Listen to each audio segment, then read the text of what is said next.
اگر آپ چاہتے ہیں کہ پورا سال آپ نوٹوں میں پیسوں میں کھیلو تو پھر آج ماہ رمضان المبارک کا چاند دیکھ کر سورۃ قدر یعنی سورۃ القدر اس طرح پڑھ لو کہ قسمت کے بند دروازے فوری طور پر کھل جاتے ہیں۔ اور لوگ ہر سال ماہ رمضان کا چاند دیکھ کر یہ سورت پڑھتے ہیں اور اس کے ساتھ کچھ اور تسبیحات پڑھنی ہوتی ہیں۔ بہت سارے لوگ اس عمل کو کرتے تو ہیں لیکن صحیح نہیں کر پاتے۔ آج وہی ترتیب وہی طریقہ جس کے ذریعے ہم بہت سارے فیض و برکات حاصل کر چکے ہیں اور کر رہے ہیں، اور بہت سارے لوگ اس عمل کی انتظار میں تھے۔ بہت سارے لوگوں نے مجھے واٹس ایپ میسیج بھی کیے کہ مجھے کوئی رمضان المبارک کے حوالے سے عمل بتا دیا جائے، تو اس حوالے سے آج سب سے قیمتی اور سب سے اہم ترین عمل بتانے جا رہا ہوں۔ دیکھیں، رمضان المبارک کا مہینہ اللہ تبارک و تعالیٰ کی بڑی عظیم نعمت ہے۔ اس مہینے میں اللہ تعالیٰ کی طرف سے انوار و برکات کا سیلاب آتا ہے اور اس کی رحمتیں موسلا دار بارش کی طرح برستی ہیں، مگر ہم لوگ اس مبارک مہینے کی قدر و منزلت سے واقف نہیں ہیں، کیونکہ ہماری ساری فکر جد و جہد مادیت اور دنیاوی کاروبار کے لیے ہے۔ اس مبارک مہینے کی قدردانی وہی لوگ کرتے ہیں جن کی فکر آخرت کے لیے، جن کا محور مابعد الموت ہو۔ آپ حضرات نے یہ حدیث پاک سنی ہوگی کہ حضرت انس بن مالک رضی اللہ تعالیٰ عنہ بیان کرتے ہیں، جب رجب کا مہینہ آتا تو حضور یہ دعا مانگا کرتے تھے: اللہم بارک لنا فی رجب و شعبان و بلغنا رمضان، یعنی کہ شہر مہینہ رمضان، یعنی کہ اللہ ہمارے لیے رجب شعبان کے مہینے میں برکت عطا فرما، ہمیں رمضان کے مہینے تک پہنچا دے، یعنی ہماری عمر اتنی دراز کر دے کہ ہمیں رمضان کا مہینہ نصیب ہو جائے۔ آپ غور فرمائیں کہ رمضان المبارک آنے سے 2 ماہ پہلے ہی رمضان کے انتظار اور اشتیاق ہو رہا ہے اور اس کے حاصل ہونے کی دعا کی جا رہی ہے۔ یہ وہ کام ہے وہی شخص کر سکتا ہے جس کے دل میں رمضان کی صحیح قدر و قیمت ہوتی ہے۔ اس لیے دوستو، آج آپ نے ماہ رمضان کے چاند کی خبر سنی محکمہ موسمیات کے مطابق، کیونکہ بادل بھی ہیں، چاند ظاہر ہو چکا ہے۔ آپ ماہ رمضان المبارک کی پہلی 3 راتوں میں یہ عمل کسی رات بھی کر سکتے ہیں، بس یہ پہلی 3 راتوں میں کیا جا سکتا ہے۔ پھر آپ کو یہ اس کے فائدے ہوں گے جو میں نے آپ کو عرض کیے ہیں کہ پورا سال پھر آپ پیسوں میں کھیلیں گے، دولت میں کھیلیں گے۔ اگر اس سے تاخیر کر دی تو پھر اس کے بعد یہ فائدہ، یہ برکتیں آپ کو حاصل نہیں ہوں گی جو آپ کو ہونی چاہیے تھی۔ اب آپ نے سب سے پہلے کرنا کیا ہے، طریقہ کار ذرا سمجھ لیجئے گا۔ یوں ہی آپ کو خبر ملتی ہے یا خود اپنی آنکھوں سے آپ دیکھ لیتے ہیں کہ رمضان کا چاند نظر آ گیا ہے، یا خبر سن لیتے ہیں آپ کھلے آسمان کے نیچے، یعنی آپ جہاں پہ آپ کے گھر میں سین ہے وہاں بیٹھ جائیں، چھت ہے چھت کے اوپر بیٹھ جائیں، یا جہاں بھی آپ کو موقع میسر ہوتا ہے آپ وہی بیٹھ جائیں۔ اب اگر کوشش تو یہی ہونی چاہیے کہ آپ کھلے آسمان کے نیچے بیٹھیں۔ اگر ایسا ممکن نہ ہو تو آپ گھر میں جہاں کہیں بھی ہیں، دنیا کے جس کونے میں ہیں، سفر کر رہے ہیں، جلدی سے باوضو ہو کر آپ اس عمل کو کر لیں، ٹھیک ہے۔ اگر مثال کے طور پہ وضو کرنا بھی دشوار ہو چکا ہے، تیمم کر لیں، گاڑی میں سفر کر رہے ہیں تیمم کر لیں، اور اگر یہ بھی ممکن نہیں تو کیونکہ انسان بندہ مومن کی زبان پاک ہوتی ہے تو پھر زبانی آپ اس عمل کو کر لیں۔ دیکھیں، میری کوشش یہ ہے کہ میں جلد از جلد اس عمل کو تمام دوست احباب تک پہنچا دوں تاکہ آج ہر پریشان شخص اس عمل کو کر کے اس کی برکتیں حاصل کر سکے، کیونکہ یہ موقع انسان کی زندگی میں بار بار نہیں آتا۔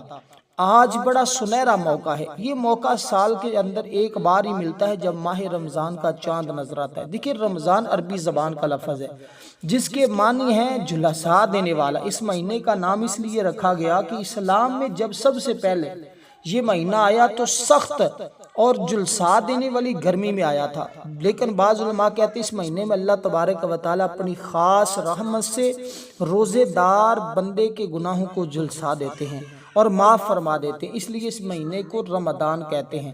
رمضان رحمت کا خاص مہینہ ہے۔ اللہ تعالیٰ نے یہ مبارک مہینہ اس لیے عطا فرمایا کہ 11 مہینے انسان دنیا کے دھندوں میں رہتا ہے جس کی وجہ سے دلوں میں غفلت پیدا ہو جاتی ہے، روحانیت اور اللہ کے قرب میں کمی واقع ہو جاتی ہے۔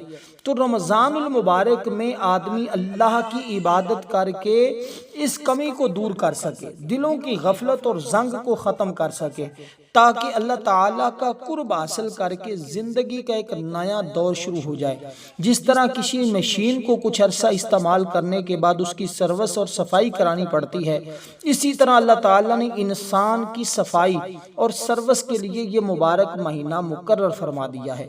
اب آپ نے سب سے پہلے، جیسے میں نے کہا ہے، 21 مرتبہ آپ نے درود پاک پڑھنا ہے۔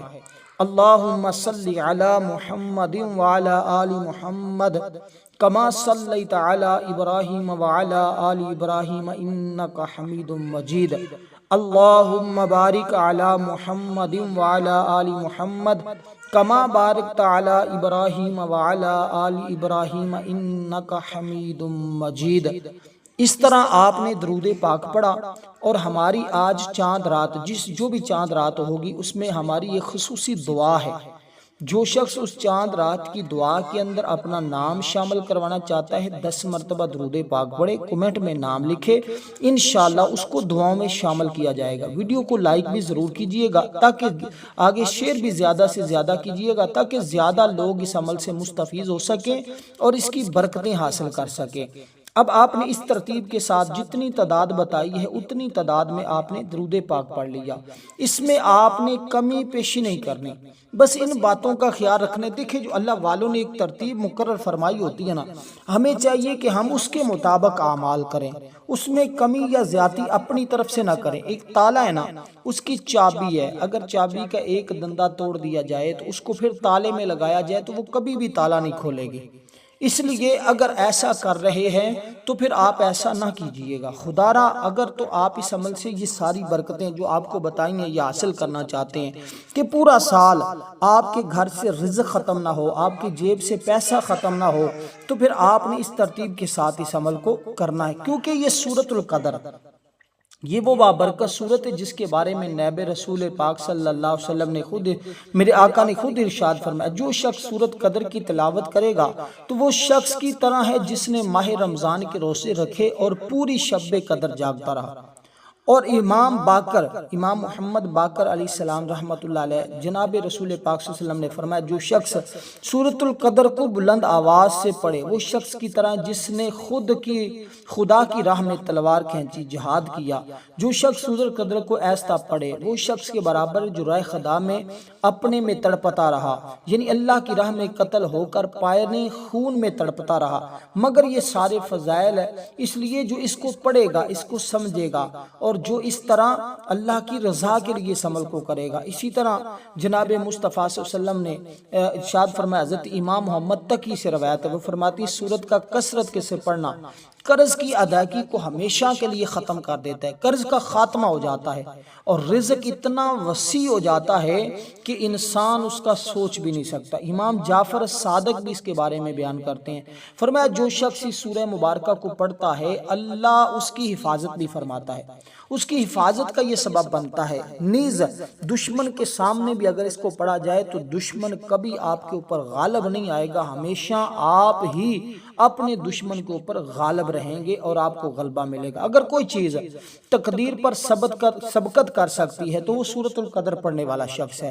اس لیے جو سفر پر جاتے پڑھتا ہے وہ صحیح سلامت واپس لوٹتا ہے، یعنی تقدیر کا لکھا ہوا نقصان بھی مٹ جاتا ہے۔ اور اسی طرح امام علی رضا اس کے بارے میں فرماتے ہیں، مومن کی قبر پر اگر اس کو پڑھا جائے تو صاحب قبر اور پڑھنے والے دونوں کے گناہوں کو رب معاف فرما دیتا ہے۔ اس لیے اس کی فضیلت بہت زیادہ احادیث مبارکہ میں موجود ہے۔ حضرت عائشہ صدیقہ رضی اللہ تعالیٰ عنہ سے بھی حدیث پاک مرویات موجود ہیں، تو اس لیے ہمیں چاہیے کہ ہم اس سورہ مبارکہ کو اس ترتیب کے ساتھ ضرور پڑھیں۔ اب اس کے بعد جب آپ نے درود پاک پڑھ لیا، درود پاک کے پڑھنے کے بعد یہ سورت، یہ ذہن میں رکھنا، یہ سورت مکی ہے، مکہ مکرمہ میں نازل ہوئی ہے۔ فضیلت کے اعتبار سے اس کا مقام بہت زیادہ ہے، اس کی بہت زیادہ فضیلت ہے۔ اب اس کے بعد آپ نے اس سورہ مبارکہ سے پڑھنے سے پہلے درود پاک آپ نے پڑھ لیا، اس سے پہلے آپ نے اس کے سورت کو آپ نے پڑھنا ہے بسم اللہ الرحمن الرحیم کے ساتھ۔ درود پاک پہلے پڑھا، پھر آخر میں بھی آپ نے اتنی ہی تعداد میں درود پاک پڑھنا جتنی میں شروع میں پڑھا تھا، یعنی کہ جو تعداد بتائی ہے اس سے آپ نے کمی پیشی نہیں کرنی۔ میں ایک مرتبہ اس سورہ مبارکہ کی تلاوت کرتا ہوں۔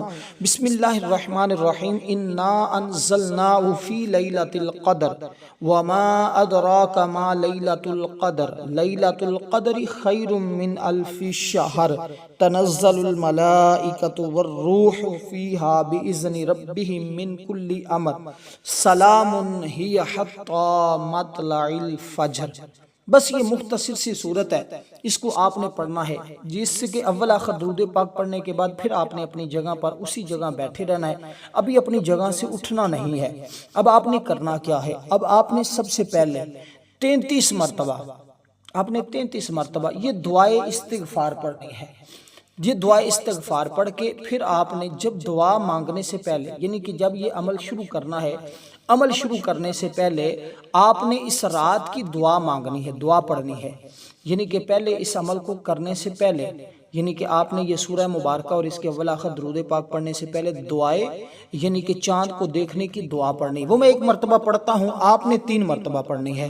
اس کے اول آخر درود پاک ایک مرتبہ پڑھیں گے، اس کے بعد اس عمل کو کریں گے۔ تیسرا کام جو میں آپ کو بتانے جا رہا ہوں اس کو بھی آپ نے توجہ کے ساتھ سننا ہے، سمجھنا ہے۔ یہ 3 کام گویا آپ نے اس رات میں کرنے ہیں۔ اگر یہ 3 کام آپ اس رات میں کر لیتے ہیں تو آپ دنیا کے خوش نصیب انسان ہوں گے، سب سے خوش نصیب انسان آپ ہوں گے۔ اس لیے اللہ تعالیٰ اس بندے کو خوش بخت بنا دیتا ہے، اس کی قسمت کا ستارہ چمک جاتا ہے، اس کے مقدر کا ستارہ چمک جاتا ہے، اس کی قسمت کو چاند کی طرح روشن کر دیا جاتا ہے، منور کر دیا جاتا ہے۔ اب چاند کو دیکھنے کی دعا کون سی ہے؟ اس کو ذرا سن لیجئے گا، بالکل آسان سی ہے۔ اس سے امن ملتا ہے، اس سے سلامتی ملتی ہے، اس سے انسان ہمیشہ سلامت رہتا ہے۔ اس میں سلامتی کی دعا ہے، اس میں امن کی دعا ہے، اس میں اپنے رب کو گواہ بنایا جاتا ہے۔ یعنی آپ نے دعا پڑھنی ہے، درود پاک پڑھا، اس کے بعد آپ نے دعا پڑھی، اللہم اہلہ علینا بالامن والایمان والسلامت والاسلام ربی وربک اللہ۔ اس کو اگر پڑھ نہیں سکتے تو پھر کم از کم میں 3 مرتبہ پڑھنے لگا ہوں، آپ اس کو 3 بار سن لیجئے گا۔ اگر میرے ساتھ پڑھ سکتے ہیں تو میرے ساتھ پڑھ لیجئے گا، ٹھیک ہے؟ تو یہ آپ کی دعا ہو جائے گی، اس کے بعد آپ نے عمل کو شروع کر لینا ہے۔ تو یہ اللہ والوں نے کچھ آسانی بتائی ہے، کچھ لوگ نہیں بھی پڑھ پاتے، اس لیے غلط نہ پڑھیے گا، پھر آپ اس کو صرف سن لیجئے گا۔ میں اب 3 مرتبہ اس کی تلاوت کروں گا، آپ نے 3 بار سن لینا ہے، گویا یہ آپ نے پڑھ لیا۔ آخر میں آپ نے آمین کہہ دینا ہے 3 مرتبہ، تو بس یہ آپ کی دعا ہو جائے گی۔ اس کے بعد آپ نے اس عمل کو اسی ترتیب کے ساتھ پڑھ لینا ہے، اور سورۃ القدر کو آپ نے اس کے درمیان میں صرف اور صرف 21 بار پڑھنا ہے۔ 21 بار یہ دعا پڑھنی، اس کے بعد آپ نے جو میں آپ کو دعائے استغفار بتاؤں گا وہ دعا آپ نے پڑھنی ہے۔ اس کے بعد بس یہ تیسرا کام ہوگا۔ پہلا کام تو آپ نے یہ دعا پڑھی، دوسرا کام آپ نے سورۃ القدر والا عمل کیا جیسے بتایا ہے درود پاک کے ساتھ جتنی بار۔ اس کے بعد تیسرا کام جو میں آپ کو بتانے جا رہا ہوں وہ استغفار کا ہوگا، اور اس سے انشاءاللہ تعالی زندگی بھر کی خطائیں معاف ہو جاتی ہیں، بندہ جنتی ہو جاتا ہے۔ اللہ تبارک و تعالی، لیکن وہ پکی سچی توبہ کرے، اپنے ان گناہوں کا ازالہ کرنے کی کوشش کرے۔ وہ طریقہ اور ترتیب میں آپ کو عرض کر دیتا ہوں، آپ نے توجہ کے ساتھ بات کو سمجھنا ہے، سننا ہے۔ اب یہ دعا میں پڑھنے لگا ہوں۔ بسم اللہ الرحمن الرحیم، اللہم صلی علی محمد وعلی آل محمد کما صلیت علی ابراہیم وعلی آل ابراہیم انک حمید مجید، اللہم بارک علی محمد وعلی آل محمد کما بارکت علی ابراہیم وعلی آل ابراہیم انک حمید مجید، اللہم اہلہ علینا بالامن والایمان والسلامت والاسلام ربی وربک اللہ، اللہم اہلہ علینا بالامن والایمان والسلامت والاسلام ربی وربک اللہ، اللہم اہلہ علینا بالامن والایمان والسلامت والاسلام ربی وربک اللہ، اللہم صلی علی محمد وعلی آل محمد کما صلیت علی ابراہیم وعلی آل ابراہیم انکا حمید مجید اللہم بارک علی محمد وعلی آل محمد کما بارکت علی ابراہیم وعلی آل ابراہیم انکا حمید مجید۔ آمین آمین آمین۔ تو یہ آپ نے دعا کو سنا، اب اس کو سن لیا تو اس کے بعد آپ نے یہ سورۃ القدر کا عمل کیا، اس کے بعد آپ نے دعائے استغفار کو پڑھا، تو بس یہ آپ کا عمل مکمل ہو جائے گا۔ تو اسی طرح اب دعائے استغفار کو سن لیں، وہ کون سی ہے؟ وہ آپ نے ہر حال میں خود پڑھنی ہے، اس کو یاد کر لیں، 2 لفظ ہیں وہ آپ کو یاد ہو جائیں گے، اس میں کوئی مشکل نہیں ہے۔ اب اس سے انشاءاللہ تعالی آپ کو وہ ساری برکتیں نصیب ہوں گی۔ دیکھیں حدیث پاک میں ہے، حضرت ابو ہریرہ رضی اللہ تعالیٰ عنہ سے مروی ہے، اور بہت ساری احادیث کتب میں یہ بات موجود ہے کہ روزے کی ریاضت کا بھی خاص مقصد ہے۔ اس کا موضوع یہ ہے کہ اس کے ذریعے انسان کو حیوانات یعنی کہ حیوانیت اور بیہودہ چیزوں کو چھوڑ کر اللہ تعالیٰ کے احکامات کی پابندی اور ایمانی اور روحانی تقاضوں کی تابعداری اور فرما برداری بنانا، یعنی کہ اس کو اللہ کے قرب کا ذریعہ بنانا، اللہ تعالیٰ کے حکام کے مقابلے میں نفس کی خواہشات اور پیٹ اور شہوتوں کے تقاضے کو دبانے کی عادت ڈالی جائے۔ چونکہ یہ چیز نبوت اور شریعت کے خاص مقاصد میں سے ہے، اس لیے پہلی تمام شریعتوں میں بھی روزے کا حکم رہا ہے، اگرچہ روزوں کی مدت اور بعض دوسری تفصیلی احکام میں ان امتوں کے خاص حالات اور ضروریات کے لحاظ سے کچھ فرق بھی تھا۔ قرآن کریم میں اس امت کے روزوں کا حکم دیتے ہوئے اللہ تعالیٰ نے ارشاد فرمایا، یا ایھا الذین آمنوا کتب علیکم الصیام کما کتب علی الذین من قبلکم لعلکم تتقون۔ اے ایمان والو، تم پر روزے فرض کیے گئے جس طرح تم سے پہلی امتوں پر فرض کیے گئے، تو اس لیے تاکہ تم تقوی اختیار کرو، یعنی کہ اللہ تعالیٰ سے تم ڈرو۔ یہ روزے میں بندہ اللہ تعالیٰ سے بہت زیادہ ڈرتا ہے۔ اس طرح بھی کہا جاتا ہے کہ عالم بالا کی پاکیزگی مخلوق فرشتے نہ کھاتے ہیں، نہ پیتے ہیں، نہ بیوی رکھتے ہیں، جبکہ روزہ صبح صادق سے غروب آفتاب تک انہی چیزوں 3 چیزیں کھانا پینا اور جماع سے روکنے کا نام ہے۔ گویا اللہ تعالیٰ نے اپنے بندے کو روزے کا حکم دے کر ارشاد فرمایا کہ میرے بندے، اگر تم 3 چیزوں سے پرہیز کر کے ہماری پاکیزہ مخلوق کی مشابہت اختیار کرو گے تو ہماری اس پاکیزہ مخلوق کی پاکیزگی صفت بھی تمہارے اندر پیدا ہو جائے گی۔ اب اندازہ لگائیے کہ اللہ تعالیٰ بندے کو جو قرب دینا چاہ رہا ہے وہ فرشتوں کے قرب کی طرح ان کو اپنے قریب کرنا چاہ رہا ہے۔ اس لیے یہ برکتوں والی لمحات، یہ رحمتوں والے لمحات، ان سے مستفیض ہوں، جلد از جلد ان سے فائدہ اٹھائیں اور اس کی برکتیں حاصل کریں تاکہ آپ کو تقوی نصیب ہو جائے۔ جس کو تقوی کی دولت نصیب ہو جاتی ہے، اللہ کا قرب جس کو نصیب ہو جاتا ہے، وہ دنیا کا بہترین انسان کہلاتا ہے۔ اب آپ نے صرف یہ الفاظ پڑھنے ہیں جو میں آپ کو عرض کرنے لگا ہوں۔ دیکھیں، روزہ ہوتا ہے نا، بندہ کچھ کھاتا پیتا نہیں ہے، اگر اس کو کہا جائے نا کچھ کھا پی لو، اندھیرے میں بھی ہو، تنہا بھی بیٹھا ہو، کہیں بھی اس کے پاس ساری کھانے پینے والی چیزیں بھی موجود ہوں، پھر بھی نہیں کھاتا پیتا، کیا کہتا ہے کہ بھئی میں اگر کھاؤں گا تو میرا رب مجھے دیکھ رہا ہے۔ اس کا یہی تصور ہوتا ہے، اکیلا بھی بیٹھا ہے، بھوک بھی لگی ہے، پیاس بھی لگی ہے، سب کچھ اس کے سامنے موجود ہے، لیکن اس کی زبان پر یہ الفاظ موجود ہوتے ہیں کہ اگر کھاؤں گا تو میرا رب مجھے دیکھ رہا ہے۔ پھر وہ کیا کرتا ہے؟ پھر وہ کچھ بھی نہیں کھاتا پیتا۔ اور اسی لیے اللہ والے فرماتے ہیں کہ اگر پورا سال انسان کا یہی تصور ہو، جب وہ گناہ کا قریب جائے، کسی عورت کو دیکھنے لگے، شراب پینے لگے، یا کوئی بھی اس کے ذہن کے اندر گناہ کا خیال آئے، گناہ کرنے کا ارادہ کرے، رشوت لینے لگے، تو بس ایک ہی بات کہے کہ بس میرا رب مجھے دیکھ رہا ہے، میں نہیں کروں گا۔ تو اگر یہی تصور پورے سال کے لیے کر لے تو پھر اس کے لیے گناہ کرنا مشکل ہی نہیں بلکہ ناممکن ہو جاتا ہے۔ اس لیے آپ اس ترتیب کے ساتھ گناہوں سے بچ سکتے ہیں۔ یہ اللہ تعالیٰ نے ایک رستہ بتایا ہے، طریقہ بتایا ہے، تاکہ آپ کا یہ یقین کامل ہو جائے۔ جب یقین کامل ہو جائے گا تو انشاءاللہ زندگی پرسکون اور آسان ہو جائے گی اور آپ گناہوں سے بچ جائیں گے۔ تو اب جیسے میں نے کہا ہے، یہ استغفار والی دعا کو آپ نے اسی ترتیب کے ساتھ اتنی ہی تعداد میں پڑھنا ہے جتنی تعداد بتائیے۔ اس میں آپ کو اب یہ ضرورت نہیں ہے، اس لیے اس کے پڑھنے سے اللہ ہر مشکل سے خلاصی عطا فرماتا ہے۔ اور پھر حضور علیہ الصلوۃ والسلام خود استغفار پڑھتے تھے اور یہ حضور علیہ الصلوۃ والسلام گناہوں سے پاک اور معصوم ہونے کے باوجود اس کو پڑھتے تو اس کا مقصد یہ مطلب یہ ہے کہ حضور ترقی روحانیت کے لیے یعنی مزید درجات کی بلندی کے لیے اور اسی طرح امت کی تعلیم کے لیے آقا علیہ الصلوۃ والسلام یہ عمل کرتے تھے، کیونکہ رب کے حضور مناجات اور توبہ کی فضیلت اور اہمیت اس قدر ہے کہ اللہ اس بندے کو اپنا دوست بنا لیتا ہے، اور جو اللہ کا دوست بن جاتا ہے نا، پھر وہ رب کی بارگاہ سے جس چیز کا سوال کرتا ہے اللہ تعالیٰ اس کو ضرور عطا فرما دیتا ہے۔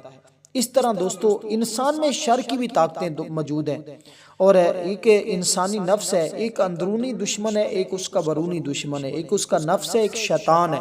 تو ان کے حملے انسان کے اوپر مسلسل ہوتے رہتے ہیں، اس لیے جب آپ اس کو پڑھتے ہیں تو اللہ تعالیٰ آپ کی توبہ کو قبول فرما لیتا ہے۔ دیکھیں انسان خطا کا پتلا ہے، خطاؤں کے ازالے کے لیے قرآن کریم نے ہدایت دی ہے، رہنمائی کی ہے کہ تم اس کے لیے کیا کرو، کیسے تم اللہ کا قرب حاصل کر سکو گے۔ تو اس کے لیے ہم نے کیا کرنا ہے، ہم نے یہ سب کچھ کرنا ہے۔ امام ابن کثیر نے بھی لکھا ہے، حضرت انس فرماتے ہیں جب یہ آیت اتری تو شیطان بہت رونے لگا، شیطان نے کہا اے میرے رب تیری عزت اور جلال کی قسم، جب تک تیرے بندوں کی روحیں ان کے جسموں میں رہیں گی، وہ زندہ رہیں گے، میں انہیں گمراہ کرتا رہوں گا۔ اللہ نے فرمایا میری عزت جلال کی قسم، جب تک میرے بندے مجھ سے استغفار کرتے رہیں گے میں مسلسل ان کی بخشش فرماتا رہوں گا۔ اب دیکھیے اندازہ لگائیے کہ رب کتنا مہربان ہے، کتنا کرم فرمانے والا ہے، اور اس لیے حدیث پاک نبی پاک علیہ الصلوۃ والسلام نے فرمایا جو شخص استغفار کی کثرت کرتا ہے، ہمیشہ استغفار کرتا رہتا ہے، مسلسل استغفار کرتا ہے، اللہ تعالیٰ ہر تنگی اور پریشانی کے لیے اس کے راستے نکال دیتا ہے۔ اللہ تعالیٰ ایسے آدمی کو غم سے نجات دیتا ہے، رہائی نصیب فرماتا ہے، اور آدمی کو اللہ تعالیٰ ایسی جگہ سے روزی پہنچاتا ہے کہ اس کا غمان بھی نہیں ہوتا۔ اس سے معلوم ہوا کہ ایسی جگہ سے اللہ اسے رزق عطا فرماتا ہے کہ اس کی کبھی رزق، اس کی جیب سے کبھی پیسہ پھر ختم ہی نہیں ہوتا، اس کو پتہ ہی نہیں چلتا کہاں کہاں سے میرا رب میری مدد فرما رہا ہے۔ تو اس کے ذریعے رب کی مدد ملتی ہے، رب کی رحمتوں کا نزول ہوتا ہے، رب کی فضل کی بارش برستی ہے۔ اس لیے دوستو آپ نے اس ترتیب کے ساتھ اس عمل کو کرنا ہے۔ اور وہ الفاظ کون سے ہیں ذرا سن لیجئے گا، جتنی تعداد میں بتایا اتنی بار آپ نے پڑھنا ہے۔ اب وہ الفاظ ہیں سبحان اللہ و بحمدہ، سبحان اللہ العظیم و بحمدہ استغفر اللہ۔ تو یہ الفاظ ہیں بالکل مختصر سے، آخر میں استغفار بھی ہے، اللہ کی حمد بھی ہے، اور بہت کچھ اس کے اندر شامل ہے۔ ان کو پڑھ کر اللہ تعالیٰ کی بارگاہ میں اب آخر میں دعا کرنی ہے، انشاءاللہ جو بھی دعا مانگیں گے اللہ آپ کی ہر دعا کو قبول فرما لے گا۔ والسلام ورحمۃ اللہ وبرکاتہ۔